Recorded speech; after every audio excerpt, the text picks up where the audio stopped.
नमस्कार, आदाब, जय भीम, सत श्री अकाल।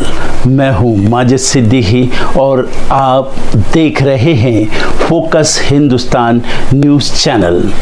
आज की ख़ास खबरें सब्सक्राइब करें, लाइक करें, शेयर करें। फिर आऊँगा एक ताज़ा खबर को लेकर माजिद सिद्दीकी।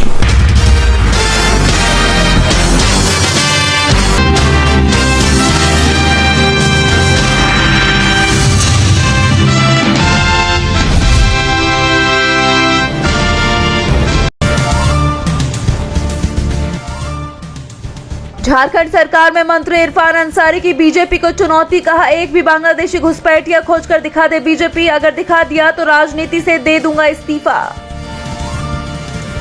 संसद पहुंचा परिसीमन का मुद्दा, संसद परिसर में डीएमके नेताओं ने किया प्रदर्शन, डीएमके नेता फेयर डिलिमिटेशन की कर रहे हैं मांग। सरपंच की जान लेने का मामला, महाराष्ट्र की भीड़ में 5 से ज्यादा लोगों के जमा होने पर लगा प्रतिबंध, 2 अप्रैल तक प्रभावी रहेगा आदेश। किसानों के प्रदर्शन पर सरकार की कार्रवाई का मामला, पंजाब के कांग्रेस सांसदों ने सदन के परिसर में किया प्रदर्शन कर रहे सांसदों से राहुल गांधी ने की मुलाकात। किसानों के प्रदर्शन पर बल प्रयोग को लेकर कांग्रेस का पलटवार, आम आदमी पार्टी और बीजेपी पर लगाया मिलीभगत का आरोप, दोनों पार्टियों को बताया किसान विरोधी। विधानसभा में मोबाइल फोन लाने का मामला, आरजेडी विधायकों पर बिफरे नीतीश कुमार, स्पीकर से की कार्रवाई की मांग।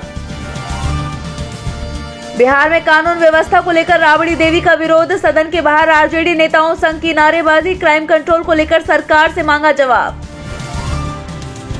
ईडी से पूछताछ की खबरों के बीच राबड़ी देवी के आवास के बाहर लगे लालू यादव के पोस्टर्स में लिखा ना झुका हूं ना झुकूंगा, टाइगर अभी जिंदा है। नागपुर हिंसा मामला, मुख्य आरोपी फहीम खान को किया गया गिरफ्तार, 21 मार्च तक भेजा गया रिमांड में। फिर किसकी बीजेपी अध्यक्ष के चयन की तारीख, संघ ने भूपेंद्र यादव, धर्मेंद्र प्रधान और मनोहर लाल खट्टर का नाम किया आगे, हिंदू नववर्ष पर हो सकता है नाम का ऐलान। पुतिन के बाद ट्रंप की ज़ेलेंस्की से बात, अमेरिका ने मांगा यूक्रेन के पावर प्लांट्स का कंट्रोल, रूस ने 30 दिनों के पूर्ण युद्ध विराम को नहीं दी है मंजूरी। अमेरिका में भारतीय छात्र बदर खान सूरी गिरफ्तार, हमास के लिए प्रोपेगेंडा फैलाने का आरोप, वापस भारत भेजा जा सकता है। इजराइल ने गाजा में टैंक उतारे, जमीनी हमले शुरू, रक्षा मंत्री कार्ड्स बोले बंधक नहीं लौटाए तो हमास को पूरी तरह बर्बाद कर देंगे। जज की डोनाल्ड ट्रंप प्रशासन को सीधी चेतावनी, आदेश नहीं माना तो भुगतने होंगे परिणाम, वेनेजुएला के लोगों को निर्वासित करने पर विवाद। तुर्की में इस्तांबुल के मेयर एकिरम इमामोग्लू गिरफ्तार, राष्ट्रपति चुनाव में एर्दोगन के मुख्य प्रतिद्वंदी है इमामोग्लू, विपक्ष ने लगाया तख्तापलट का आरोप। रिकॉर्ड निचले स्तर पर पहुंची तुर्की की करेंसी, 12% गिरकर $1 के मुकाबले 42 पर, मेयर की गिरफ्तारी के बाद प्रदर्शन का असर। टेस्ला के निवेशक ने की बड़ी मांग, अब नए सीईओ की जरूरत, एलन मस्क दे इस्तीफा। चैंपियंस ट्रॉफी जीतने पर विजेता भारतीय टीम पर पैसों की बारिश, बीसीसीआई ने टीम इंडिया को 58 करोड़ का इनाम देने का किया ऐलान। इंडियाज गॉट लेटेंट विवाद में समय रैना को तीसरा समन, महाराष्ट्र साइबर सेल ने 24 मार्च को बयान दर्ज कराने बुलाया, महिलाओं पर की आपत्तिजनक टिप्पणी।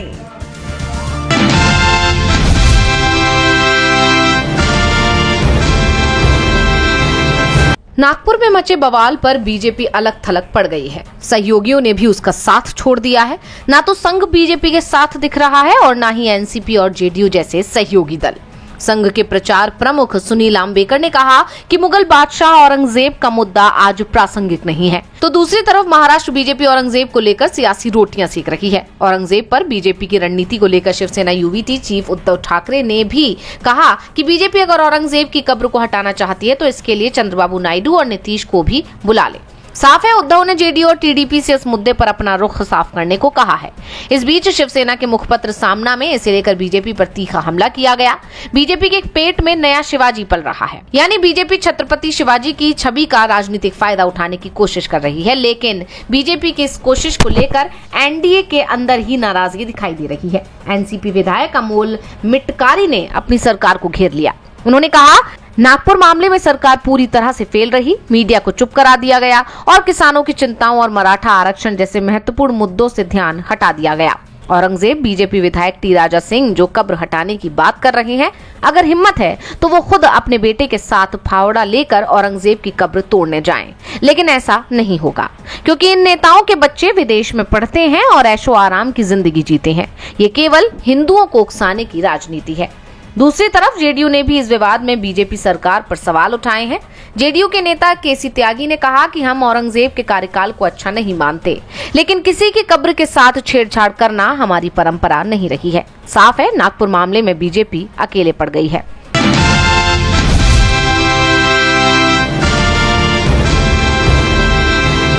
चंडीगढ़ में एक बार फिर किसानों का जत्था इकट्ठा हुआ। यहां किसानों की मोदी सरकार से 7वें दौर की बातचीत हुई। इस बैठक में केंद्र की तरफ से केंद्रीय कृषि मंत्री शिवराज सिंह चौहान, प्रहलाद जोशी और पीयूष गोयल के अलावा पंजाब सरकार की तरफ से कृषि मंत्री गुरमीत सिंह खड्डियां और वित्त मंत्री हरपाल सिंह चीमा मौजूद रहे। वहीं किसानों की तरफ से संयुक्त किसान मोर्चा गैर राजनीतिक के नेता जगजीत सिंह डल्लेवाल और किसान मजदूर मोर्चा यानी केएमएम के संयोजक सरवन सिंह पंधेर की अगुवाई में 28 किसान नेता शामिल हुए। बैठक के लिए डल्लेवाल एम्बुलेंस से चंडीगढ़ पहुंचे। बैठक से पहले मोहाली से चंडीगढ़ आ रहे किसानों को चंडीगढ़ पुलिस ने बॉर्डर पर ही रोक दिया। उन्होंने लगभग 35 से 40 वाहनों को आगे जाने की इजाजत नहीं दी। करीब आधे घंटे बाद किसानों को जाने दिया गया। इस बीच किसान नेता सरवन सिंह पंधेर ने कहा कि अचानक पंजाब सरकार ने शंभू और खनौरी बॉर्डर पर पुलिस फोर्स बढ़ा दी। ये बात पंजाब सरकार ही बता सकती है कि ये हमारी सुरक्षा के लिए है या कुछ और इनपुट है।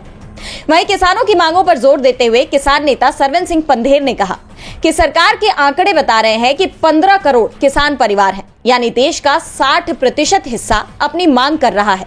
बैठक में फसलों के लिए न्यूनतम समर्थन मूल्य यानी एमएसपी की कानूनी गारंटी समेत अलग अलग मांगों पर चर्चा की गई। किसानों को उम्मीद थी कि इस बार मोदी सरकार उनकी मांगों को तवज्जो देगी, लेकिन 4 घंटे चली इस बैठक के बाद भी तस्वीर नहीं बदली। दोनों पक्ष किसी सहमति पर नहीं पहुंच पाए। हालांकि शिवराज सिंह चौहान ने कहा कि दोनों तरफ से हुई बातचीत सकारात्मक और उद्देश्यपूर्ण रही। इस बैठक के फेल हो जाने के बाद किसानों की केंद्र सरकार से एक और मीटिंग होगी, जिसके लिए 4 मई की तारीख तय की गई है। बैठक के बाद किसानों ने प्रेस कॉन्फ्रेंस में इसकी जानकारी दी। ऐसे में अब देखना होगा कि ये बैठकों का दौर कब तक जारी रहेगा। सवाल ये भी उठ रहे हैं कि क्या हकीकत में सरकार इस मुद्दे का हल निकाल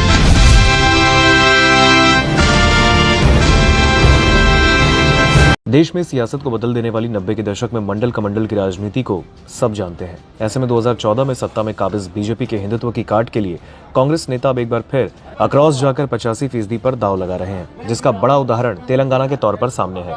कांग्रेस की लगातार हुई हार के बाद राहुल गांधी ने 50% की सीमा तोड़कर जनसंख्या के आधार पर आरक्षण देने की वकालत शुरू की। लोकसभा चुनाव में 2014 और 2019 के बाद 99 सीटें आई। पार्टी को विपक्ष का नेता पद मिला और ऐसे में नेता प्रतिपक्ष बने राहुल गांधी अब भारतीय जनता पार्टी के हिंदुत्व से टकराने के लिए इसी राह पर आगे बढ़ रहे हैं। तेलंगाना में राहुल गांधी के दबाव में ही आरक्षण की सीमा 50 पार करने का फैसला हुआ, तो वहीं चुनाव के पहले बिहार में सियासी रसूख वाले भूमियार नेता अखिलेश प्रसाद सिंह को प्रदेश अध्यक्ष पद से दलित नेता राजेश कुमार को कमान सौंपी गई। अखिलेश प्रसाद सिंह को लालू का करीबी माना जाता है, लेकिन राहुल गांधी ने उसकी परवाह किए बगैर अपना दाव चल दिया, जबकि आरजेडी भी उसी वोट बैंक को अपनी बता रही है। वैसे राहुल गांधी इन बड़े कदमों से पहले भी कर्नाटक में जातिगत सर्वे करा चुके हैं। कांग्रेस संगठन के सचिवों और महासचिवों की नियुक्तियों में भी अपने जाति दाव को चल रहे हैं। दरअसल Rahul Gandhi SC, ST, OBC और माइनॉरिटी के 85% वोटों पर निगाहें गड़ाए हैं। राहुल गांधी की रणनीति उसी मंडल कमंडल की राजनीति की याद दिला रही है। अब हिंदुत्व बनाम जाति की सियासत के जरिए मैदान में उतरने को राहुल गांधी तैयार हैं और इसलिए OBC का आरक्षण बढ़ाना इसी दिशा में उठाया गया कदम बताया जा रहा है। आखिर देश भर में राहुल गांधी के संविधान सम्मेलन दलितों को लुभाने के लिए है। वक्फ बिल के विरोध में खुलकर खड़े होकर वो अल्पसंख्यकों को अपने पाले में रखना चाहते हैं। कर्नाटक में सरकारी ठेकेदारी में माइनॉरिटी को 4% आरक्षण दूसरा कदम है। राहुल गांधी अब अपनी इस सियासत में लगातार एक कदम आगे की तरफ बढ़ा रहे हैं। वो अपनी ही पार्टी के सवर्ण नेताओं के दबाव की परवाह भी नहीं कर रहे। हालांकि राहुल गांधी के इस कदम से जाति की राजनीति, मंडल से निकले आरजेडी, सपा, DMK, JMM जैसे साथी दल थोड़ा सहज हो सकते हैं। बात अगर बिहार में कांग्रेस के नए अध्यक्ष को लेकर करें तो राजेश कुमार को बिहार कांग्रेस का अध्यक्ष बनाने के पीछे राहुल गांधी का मास्टर प्लान बताया गया।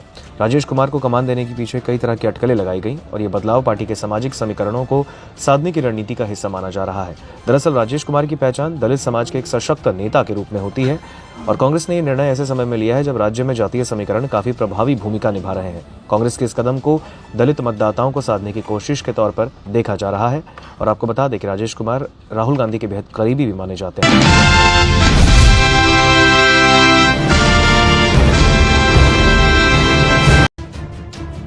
मद्रास हाईकोर्ट ने एक अहम फैसला सुनाया है। कोर्ट ने कहा कि अगर कोई महिला अकेले में पॉर्न देखती है और मास्टरबेट करती है तो ये उसके पति के साथ क्रूरता नहीं मानी जा सकती। कोर्ट ने एक फैमिली कोर्ट के फैसले को सही ठहराया। फैमिली कोर्ट ने एक शख्स की तलाक लेने की अर्जी को खारिज कर दिया था। Justice G.R.. स्वामीनाथन और जस्टिस आर. पूर्णिमा की बेंच ने यह बात कही है। उन्होंने कहा, जब पुरुषों का मास्टरबेट करना आम बात है तो फिर महिलाओं के मास्टरबेट को गलत नहीं ठहराया जा सकता। पुरुषों के मास्टरबेट करने के बाद वो तुरंत सेक्स नहीं कर पाते, लेकिन महिलाओं के साथ ऐसा नहीं है। ये साबित नहीं हुआ कि अगर पत्नी को मास्टरबेट की आदत है तो पति पत्नी के रिश्ते पर बुरा असर पड़ेगा। कोर्ट ने पति के इस आरोप पर भी बात की कि उसकी पत्नी मास्टरबेट करती है। जजों ने कहा, एक महिला को इस बारे में जवाब देने के लिए कहना ही उसकी यौन स्वतंत्रता के खिलाफ है। अगर शादी के बाद कोई महिला किसी और के साथ यौन संबंध बनाती है तो ये तलाक का आधार हो सकता है, लेकिन सिर्फ अपने आप को खुश करना तलाक का कारण नहीं हो सकता।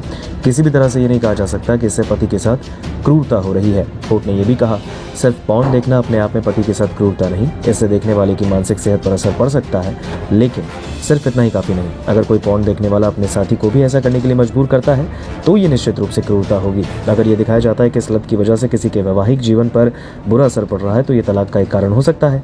दरअसल पति ने अपनी पत्नी पर यह आरोप लगाए थे कि वो बहुत खर्च करती है, उसे पॉर्न देखने की लत है और वो अक्सर मास्टरबेट करती है। वो घर का काम नहीं करती, वो अपने ससुराल वालों के साथ बुरा बर्ताव करती है और वो फ़ोन पर लंबी बातें करती है। हालांकि पत्नी ने इन सभी आरोपों से इनकार कर दिया। उसने कहा कि अगर ये सच होता तो फिर 2 साल तक वो शादी में साथ नहीं रहते।